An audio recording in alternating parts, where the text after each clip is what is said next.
কদিন ধরেই আমার বরকে বলছি বাজারে যদি খারকোল পাতা পাও নিয়ে এসো। প্রায় দিনই খুঁজছে কিন্তু পায় না। এটা তো সবসময় পাওয়া যায় না, এই সিজনেই পাওয়া যায়।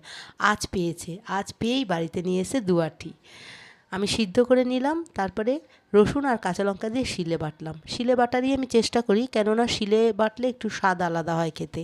আর মিক্সিতে বাটলে না পুরো একদম কেমন যেন মিহি হয়ে যায়। আমি মিক্সিতে বাটি না। আর করব প্রেসারে মটন কষা। খারকোল পাতাটা ভাজবো কড়াইতে, সর্ষের তেল দিয়ে কালো জিরা সম্বাদ দিয়ে দিয়েছি। তারপরে খারকোল পাতাটা দিয়ে দিলাম। শুধু নুন দেবো, হলুদ দেবো না, কেননা হলুদ দিলে সবুজ ভাবটা থাকে না। এই পাতা বাটা খাওয়ার জন্য আমি এই সময় অপেক্ষা করি। প্রতি বছর এই সময় আমি, এই স্টার্ট হলো এখন বাজারে যখনই এই পাতা দেখবে নিয়ে আসবে, কেননা আমি ভীষণ ভালো খাই। এই পাতা থাকলে, এই পাতা বাটা থাকলে আমার আর কিচ্ছু লাগে না, মটনও লাগে না। আর মটন কষা করলাম আর খারকোল পাতা বাটা করলাম। একবার ভাত খেয়ে নিয়েছি খারকোল পাতা বাটা দিয়ে, আবার দুপুরে খেলাম। টাটা।